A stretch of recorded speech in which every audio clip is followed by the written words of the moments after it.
የተወለደው በ1960 ዓመተ ምህረት ነው።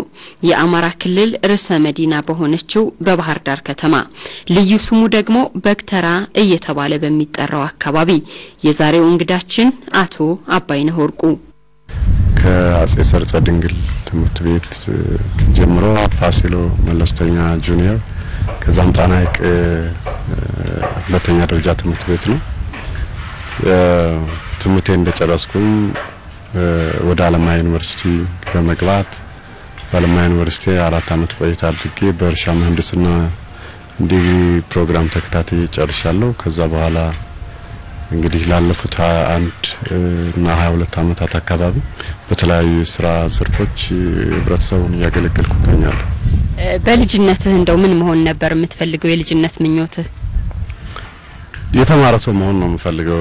ይሄ ነው ወይ እርሻ ነው ማጠና ወይም አውሮፕላን አብራሪ ሆናለሁ ወይ ሐኪም ሆናለሁ ብዬ አስቤ አላቅም። ግን መማርና የተሻለ ክህሎት ኖሮኝ ህብረተሰቡን ማገልገል ነበር የምፈልገው። እንደፈለኩት ባይሆንም ግን ተምሬ ባለኝ በዛ በተማርኩበት አቅም ማገልገል የምችልበትን አጋጣሚ አግኝቻለሁ። ስራ እንግዲህ የጀመርኩት በ1982 ዓመተ ምህረት ነው። በዛን ሰዓት የመጀመሪያ ስራ የጀመርኩት ምስራቅ ጎጃም ዞን በሚባለው አስተዳደር አካባቢ ነበር የሚባለው። ያኔ እዛ የአስተዳዳሪዎቹ አማካሪ ሆኜ ነው የተመደብኩት። ብዙም ያኔ ደርግ የሚወድቅበት ታይም አካባቢ ስለነበር ብዙም እኛ ባለሙያዎች ብዙም ስራ አልነበረን። ወደ 3 አመት እዛ ከቆየ በኋላ እንግዲህ ኢህአዴግ ገብቶ ሪስትራክቸር ማድረግ ሲጀምር ወደ አማራ አቀፍ ልማት ማህበር ነው የገባሁት። መስራች ሆኜ ለ6 አመት እዛ በቦርድ ዳይሬክተርነትና በፕሮግራም አስተባባሪነት 6 አመት አገልግያለሁ። ከዛ በኋላ ወጥቼ እንግዲህ ትንሽ ጊዜ ወደ ገንዘብና ኢኮኖሚ ልማት ቢሮ በኤክስፐርትነት ሰራ። ትንሽ ጊዜ የግል ድርጅት የእርሻ ማኔጀር ሆኜ እንዲሁም የሌሎች ኢምፖርት ኤክስፖርት ስራዎች ላይ ሰራ። ከዛ በኋላ ግን የራሴን ኦፊስ ስታብሊሽ አድርጌ በሙያዬ ማገልገል የምችልበትን አጋጣሚ ፈጥሬ በአነስተኛ ደረጃ በአካባቢ ያሉ ባለሀብቶች፣ ኢንቨስተሮች፣ ነጋዴዎች አነስተኛ የሎካል ኤንጂኦስ የሚፈልጉትን ቴክኒካል ባክአፕ ለመስጠት የሚችል የአማካሪ ድርጅት ከፍቼ እየሰራሁ ነው ያለሁት። መጀመሪያ አካባቢ ከአማራ አቀፍ ልማት ማህበር ጋር የሰራኋቸው ስራዎች በልጅነት እድሜያው በጣም ከባድ ስራዎች እና በጣም የረካሁባቸው ስራዎች አሁን ላለሁበት ደረጃ ስፕሪንግ ቦርድ ሆኖኛል ብዬ ገምታለሁ።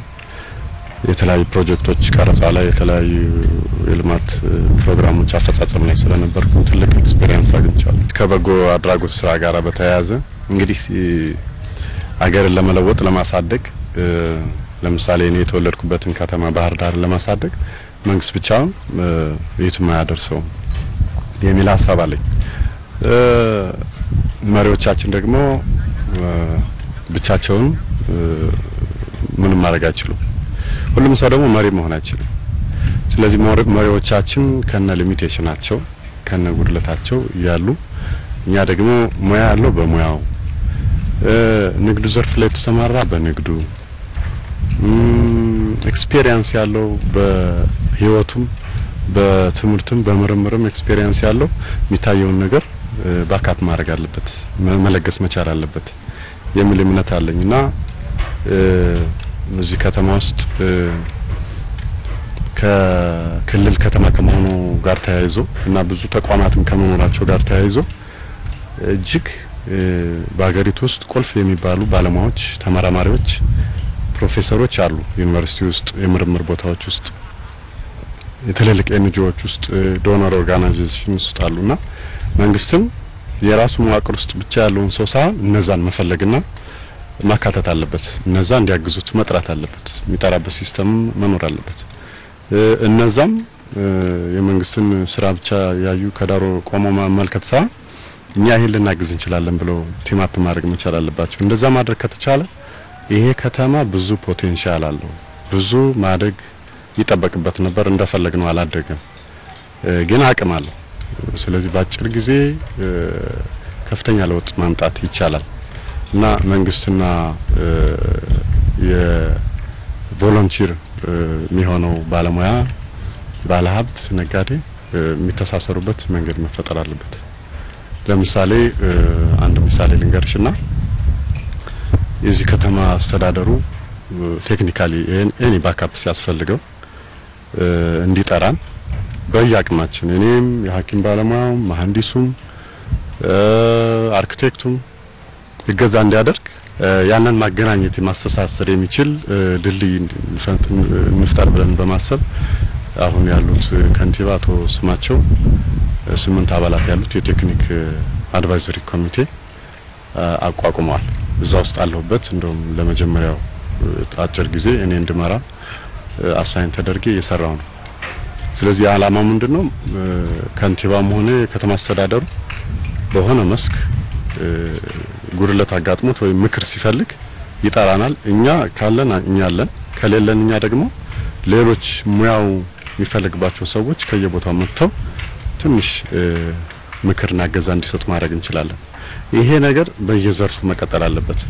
በአካባቢ ጥበቃ የራሱ ቲም፣ በህግ ምክር የራሱ ቲም፣ በመንደስና የራሱ ቲም፣ ከእርሻና ግብርና ከከተማ ግብርና ጋር በተያያዘ የራሱ ቲም እየተባለ ብዙ ነገር ማግኘት ይቻላል። ስለዚህ እሱን ነገር የማፋጠን የማቀላጠፍ ምኞትና ሐሳብ አለኝ። እንግዲህ ከእግዚአብሔር ጋር አብረን እየሰራን ነው። ወደ ተሻለ ነገር ለማድረግም እንጥራለን። አቶ አባይነህና ጓደኞቻቸው ላለፉት 5 ዓመታት ሰፊና ዓለም አቀፍ ኔትወርክ ወዳለው ሮተሪ ኢንተርናሽናል ክለብ በመግባት ከአዲስ አበባ ቀጥሎ በክልሎች የመጀመሪያ የሆነውን ሮተሪ ባህር ዳር መሰረቱ። አቶ አባይነህ እንደወጉን የሮተሪ ክለብ አባላት በንግድና በተለያዩ ሙያዎች ላይ የተሰማሩ ግለሰቦች ናቸው። የሮተሪ አባላት ሁሌም በሳምንት አንድ ቀን በመሰባሰብ ከራሳቸው አልፈው ለአካባቢያቸው ብሎም ለሀገራቸው ምን ማበርከት እንዳለባቸው ይወያያሉ፣ ይመካከራሉ። ከኢትዮጵያ ውጪ ካሉ የሮተሪ ክለብ አባላት ጋር በመቀናጀትም በሀገራችን በርካታ የበጎ አድራጎት ስራዎችና መሰረተ ልማቶች እንዲሰሩ ያመቻቻሉ። በዚህ ክለብ ትልቁን ድርሻ ከሚይዙት አባላት መካከል አንዱ ታዲያ አቶ አባይነህ ወርቁ ናቸው። ስንመሰርተው 38 ነበርን። አባላቱ የቀነሱ አሁን 8 ነው ያለነው። ከነዛ መካከል እንግዲህ እዚህ አካባቢ ተወልደን ያደግን ልጆች ነን አብዛኛዎቹ። ምክንያቱም 38ታችን መካከል ሰዎች በስራ ምክንያት ይቀየራሉ፣ ለትምህርት ይሄዳሉ፣ በተለያየ ምክንያት ከዚህ ይወጣሉና ስለዚህ እነሱ በመውጣታቸው ቁጥሩ ቀንሷል። ግን እኛ እዚሁ ስላለን ምክንያት ሆነን አቆይተናል። እዛ ላይ እንግዲህ እኔ ለአንድ አመት ጻፊ ነበርኩ፣ ለአንድ አመት ፕሬዚዳንት ነበርኩ። ከዛ በኋላ ይርጋለም የሚባል ጓደኛዬ የ2 አመት ፕሬዚዳንት ነው ይዞልኛል። አሁን እንደገና ፕሬዚዳንት ነኝ። የዚህ ምክንያት ምንድነው? እኛ ጠንክረን ካልያዝነው ይበተናል ክለቡና ሰው በደንብ እስኪያቀው ድረስ እኛ አካባቢ የተለመደው ነገር አንድ ክለብ ውስጥ ስትገቢ ምን ጥቅም አገኛለሁ ነው ብለሽ የምትገቢ። ሮተሪ ግን ምን እሰጣለሁ ብለሽ ነው መግባት ያለብሽ። ስለዚህ እሱን አዌርነስ ግንዛቤ እስክንፈጥር ድረስ ያው የግድ ጠንክረን እኛ መያዝ አለብን። እዛ ላይ ሮል አለኝ ብዬ ገምታለሁ። ለምሳሌ የኛ ግዴታ በሳምንት አንድ ቀን ለአንድ ሰዓት መሰብሰብ ነው። እየተዝናናን የበላን እየጠጣን ማውራት ነው። ስለ አካባቢ ሁኔታ፣ ስለ የራሳችን፣ ስለ ንግዳችን፣ ስለ ሙያችን። ከዛ ውጪ ምን ገደረው በአመት $80 በግማሽ አመት $40 መክፈል ነው። ያ ማለት በቀን ወይም በወር ብታካፊው ተራብር ነው። ከምንጠጣበት ሻይ ቡና ወይም ቢራ ቀንሰን የምንከፍለው ማለት ነው። ግን ሰው ካልቸሩ ባህሉ ስለሌለው ይሄን ነገር በሩቅ ያያል። እንደዛ በማድረጋችን 8 ሰዎች ከ280 ልጆች በላይ የከንፈርና የላንቃ መሰንጠቅ ችግር በትውልድ ያለባቸው ኦፕሬሽን እና የፕላስቲክ ሰርጀሪ እንዲያገኙ አድርገናል በ3 ተከታታይ አመታት። ያን ማድረግ የቻልነው ሮታ ፕላስት የሚባል ሮተሪና ፕላስቲክ ሰርጀሪ ማለት ነው። ሳን ፍራንሲስኮ የሚገኝ ሜዲካል ቲም አለ። ሮታሪያኖች ናቸው፣ የሮተሪ አባሎች ናቸው። ስለዚህ አንድ አበሻ ፕላስቲክ ሰርጅን እዛ ያለ አብራቸው የሚሰራ በአጋጣሚ እሱን አገኙትና ከሮተሪ ክለብ ጋር መስራት እንደሚፈልጉ ነገሩት። እሱ ደግሞ በአጋጣሚ ይሄን አካባቢ ያውቀዋል በባለቤቱ ስለዚህ ከኛ ክለብ ጋር መስራት እንደሚፈልግ ነገረን። እኛ አሬንጅ አደረግን። መንግስት እቃቸውን ከቀረጽ ነፃ እንዲያስገቡ ፈቀደልን። 30 የሚሆኑ አባላት ያሉት ቲም ለ15 ቀን እዚህ መጥቶ ባህር ዳር ላይ 2 ተከታታይ አመት ሰርተናል። 3ኛውን አመት ደሴ ላይ ነው የሰራነው። ባህር ዳር ላይ በሁለቱ ተከታታይ አመታት 200 ሰው፣ ደሴ ላይ ሌላ 80 ሰው፣ 280 ሰው መስራት ችለናል። አንድ ሰው ይሄንን በግሉ በፕራይቬት ሆስፒታል ለምሳሌ ጓደኞቻችን ኬንያ ወስደው ፕላስቲክ ሰርጀሪ ያሰሩ እንደነገሩ እስከ 40 ሺህ ብር ድረስ ኮስት ያደርጋል። ስለዚህ የ280ውን ሰው ታስቢው ወደ 10 ሚሊዮን የሚጠጋ ብር ሴቭ ማድረግ ችለናል ማለት ነው። ከሁሉም በላይ ግን እነዛ ህፃናት አፍረው በዛ ከንፈራቸው በመሰንጠቁ ከቤት ውስጥ ማይወጡት ህፃናት ወጥተው ወደ ትምህርት ቤት መሄድ እንዲችሉ እንዲቦርቁ የልጅነት ጊዜያቸውን በደስታ እንዲያሳልፉ ማድረግ ችለናል። አባይነህ እንግዲህ በባህሪው በጣም ቀና የሆነ ልጅ ነው። በተለይ በዚህ በባህር ዳር ከተማ በሚያደርጋቸው በአንዳንድ እንቅስቃሴዎች ሰዎችን ለመርዳት ወደ ራማይል በአብዛኛው ጊዜውን በዚህ ሁኔታ የሚያሳልፍ ስለሆነ ለመግለጽ በጣም ነው እንትምለው።